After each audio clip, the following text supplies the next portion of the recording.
नमस्कार साथियों, स्वागत है आपका गुरु के साथ। दोस्तों, नेपाल में हाल ही में जेनजी मूवमेंट ने पूरी सत्ता बदल डाली थी।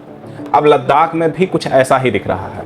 हजारों लोग सड़कों पर हैं, बीजेपी ऑफिस में आग लगा दी गई, सीआरपीएफ के वैन जला दी गई और 4 लोगों की मौत हो गई। सवाल उठा, क्या नेपाल की तरह भारत में भी युवा क्रांति की आगाज हो गई है? बुधवार को लद्दाख में बड़ा हिंसक प्रदर्शन हुआ। बीजेपी दफ्तर में आग लगाई गई, सीआरपीएफ की गाड़ी जलाई गई, पुलिस प्रदर्शनकारियों में झड़प हो गई, 4 लोगों की मौत हो गई, 60 से 70 लोग घायल हो गए। सोशल मीडिया पर इन प्रदर्शनकारियों को जेनजी कह करके पुकार रहे थे, यानी सीधा नेपाल वाला नैरेटिव। विपक्ष भी इसे हवा दे रहा है और आज लद्दाख तो कल पूरे देश का युवा खड़ा होगा। तो सवाल उठता है, कौन है आंदोलन के पीछे? इस आंदोलन का चेहरा बने हैं सोनम वांगचुक, 3 इडियट कर रहे हैं, जो इन्हीं से इंस्पायर बताया जाता है। 2018 में रमन मैग्सेसे पुरस्कार पा चुके हैं, इंजीनियर, एजुकेशन रिफॉर्म, और अब एक्टिविस्ट के रूप में काम कर रहे हैं। 10 सितंबर से इन्होंने 35 दिन का आमरण अनशन शुरू किया।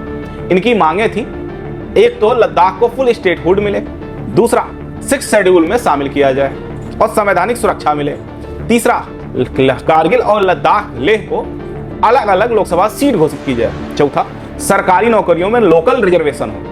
हर दिन ये अपडेट देते थे, पर जैसे जैसे तबीयत बिगड़ती गई, आंदोलन उग्र होता चला गया। तो हिंसा कैसे भड़क गई दोस्तों? 23 सितंबर को उनके साथी की हालत बिगड़ गई। उसी रात लद्दाख बंद का ऐलान हुआ। सोशल मीडिया पर कॉल गई, काउंसिल पहुंचो, विरोध करो। भीड़ जुटी, पुलिस से भिड़ंत हो गई, आंसू गैस के गोले छोड़े गए और गैस और पत्थरबाजी हो गई। और देखते ही देखते बीजेपी दफ्तर और गाड़ियां जल गईं। वांगचुक ने बयान दिया, ये मेरी चाहत नहीं थी, मैं कभी हिंसा नहीं चाहता था, और उन्होंने अपना अनशन तोड़ दिया। दोस्तों, लद्दाख के अगर हम बैकग्राउंड को जानेंगे तो 2019 में जब आर्टिकल 370 हटाकर जम्मू कश्मीर और लद्दाख को अलग यूटी बनाया, तभी से असंतोष है। कारगिल शिया मुस्लिम बाहुल्य है, लेह बौद्ध बाहुल्य है। दोनों ही चाहते हैं कि पॉलिटिकल रिजर्वेशन मिले, पर सरकार का कहना है यह स्ट्रेटेजिक बॉर्डर एरिया है, चीन पाकिस्तान की सीमा से सटा है, इसलिए सीधे केंद्र के अंडर रहना चाहिए। 6 शेड्यूल क्या होता है? भारत के संविधान में अनुसूची 6 4 राज्यों को ऑटोनॉमस डिस्ट्रिक्ट काउंसिल का अधिकार देता है, असम, मेघालय, त्रिपुरा, मिजोरम। इस काउंसिल को लोकल संसाधनों, जमीन, खनिज और संस्कृति पर कंट्रोल मिलता है, यानी सरकार बिना उनकी मर्जी के खनन और प्रोजेक्ट नहीं दे सकती है। लद्दाख भी यही मांग कर रहा है। क्यों? क्योंकि वहां बड़े पैमाने पर सोलर पार्क प्रोजेक्ट शुरू हुए हैं। लोकल लोगों को डर है कि उनके पशुपालन और चारागाह खत्म हो जाएंगे और कंपनियां सब हथिया लेंगी। तो सरकार क्यों नहीं मानती?